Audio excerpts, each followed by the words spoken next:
You've probably heard the claims. Kamala Harris wants to raise taxes by thousands of dollars for families. But is that really the case? Today, we're cutting through the political noise and focusing on the facts about who will actually see a tax increase. We'll explain which Americans will be affected and uncover the details behind Harris's tax plan. There's a lot of noise out there, and it's easy to get confused with so many headlines flying around. But here's the thing. Kamala Harris, as vice president, has been really clear about her tax policy, and it's probably not what you might expect if you've only heard the sound bites. So, let's start with the core of her plan. Kamala Harris has pledged not to raise taxes on anyone making less than $400,000 a year.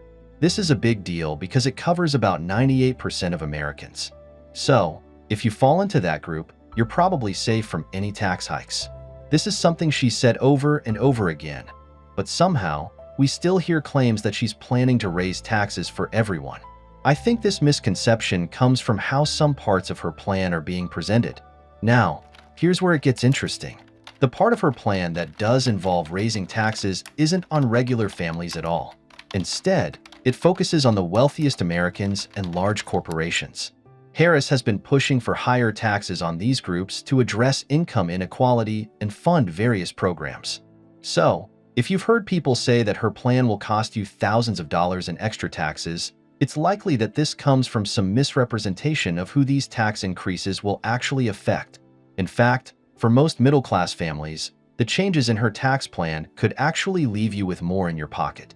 But, you see, the conversation gets a bit muddy when only certain parts of statements are highlighted. So then, why are we seeing these ads claiming she'll raise taxes on all families? Well, part of it has to do with some selective editing of her statements. There was an ad that quoted her saying, "Taxes are gonna have to go up." And sure, that sounds alarming at first glance. But what that clip didn't include was the rest of the sentence, where she was talking specifically about estate taxes for the wealthiest Americans, not for everyday workers. This kind of selective quoting can really change the meaning of what's being said, which is why it's so important to get the full context. And next, let's talk about corporations. Harris also wants to increase taxes on big corporations, especially those that benefited from the 2017 tax cuts. You might remember those cuts were pretty controversial, with some people arguing they mostly helped large businesses and the very wealthy. Harris has been pretty vocal about wanting to roll some of that back, but again, these changes wouldn't affect most families directly.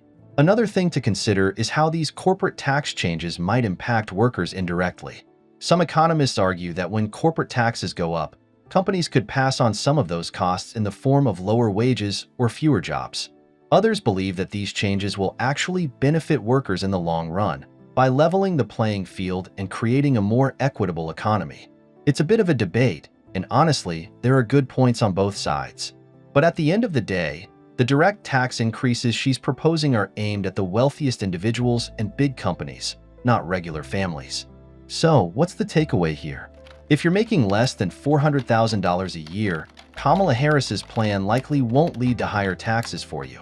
In fact, for many people, it could mean more money in their pockets, especially if you fall into the lower 60% of earners. There's a lot of misinformation going around, especially in the heat of the election, but it's important to know the facts. Speaking of which, let's wrap this up with a quick look ahead. Taxes are always going to be a big topic in any election, and there are always going to be debates about who should pay more and who should get a break. But when it comes to Harris's plan, the focus is clear.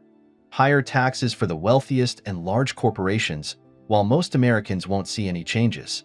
So, if you're concerned about what this means for you, hopefully this breakdown helped clarify things a bit. And if you have any thoughts or questions about all of this, feel free to drop them in the comments. I always love hearing your perspectives and helping you navigate these tricky topics. Thanks so much for watching, and as always, take care of yourself and your finances. See you next time.